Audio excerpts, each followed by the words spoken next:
Hi there, it's Professor Monty. Let's talk about solving motion problems. Okay, so the big thing in a motion problem is rate times time equals distance. I'm going to refer back to this. Let's look at an example. I'll use that formula and show you how to solve one of these. All right, it says Brent runs 2 miles per hour faster than Becky. If Brent can run 20 miles in the same time Becky can run 15 miles, how fast can each one run? Well, we're looking for how fast each one can run, or what's their rate. Now, Brent runs 2 miles an hour faster than Becky. I'm going to call Becky's rate X, and then Brent's going to be 2 miles an hour faster, and he'll be X plus 2. But watch how this is going to work. I'm going to put boxes up here for rate times time equals distance. So I've got rate, whatever the rate is, times the time, that's going to equal the distance. And I've got both Brent and Becky. All right, we already said Brent's rate's X plus 2, and Becky's rate's X. We know that it's the same time, but they didn't tell us what the time is. I don't want to put a variable in there because that's going to be confusing. I don't know what to do. I already have a variable for X. So let's talk about the distance, though. Brent can run 20 miles in the same time Becky can run 15. So we'll put those in there. But realize if rate times time equals distance, I'm looking for time. That's the unknown. Sometimes in these problems I don't know the rate. Sometimes I don't know the time. Sometimes I don't know the distance. I'm going to use that formula to do it. If I don't know the distance, I just multiply rate times time and I'm going to get it. In a case for one of these unknowns, I want to know what the time is. I'm going to solve that for time. I divide both sides by r. I get time as distance divided by rate. Oh, I know the distance and I know the rate.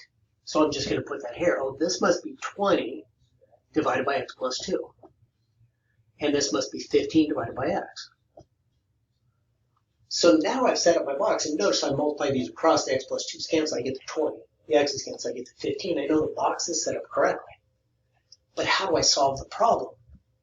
Well, here's a big key to us. It says in the same time.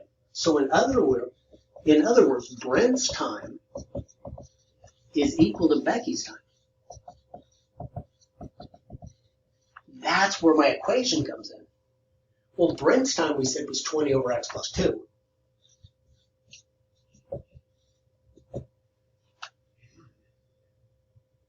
Becky's time is 15 over x. And so now I just need to solve this. All right, so let's see what we're going to do. Well, I'm going to cross multiply here. Since I have a single fraction equals a single fraction, you can multiply by the LCD. But I'm just going to cross multiply to make my life a little bit easier. So I've got 20 times x equals 15 times x plus 30. Okay, so just cross multiply. Well, subtract the 15x, I get 5x equals 30. And then dividing by 5, I get x equals 6.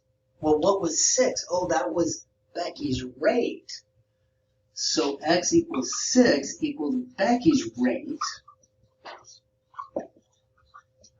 Brent was x plus 2. So x plus 2 must be 6 plus 2, which is 8. That must be Brent's rate. And so now I've solved the problem. I've written down my answer, and it seems reasonable. Brent's rate is 2 miles per hour faster than Becky's, and we may want to say miles per hour here. If we want to be specific with the units, it makes sense. If somebody was running 100 miles an hour, obviously that would make sense. If there was a negative number, obviously that would make sense. So these answers make sense. One is 2 miles an hour faster than the other. Looks like I have the right answer. All right. Practice these. There's a lot of different things that can go on here. I think the box really helps, but it all comes from the rate times time equals distance, finding your equation, writing it in words, and then solving it from there. Good luck. Work on it, practice, you can get this.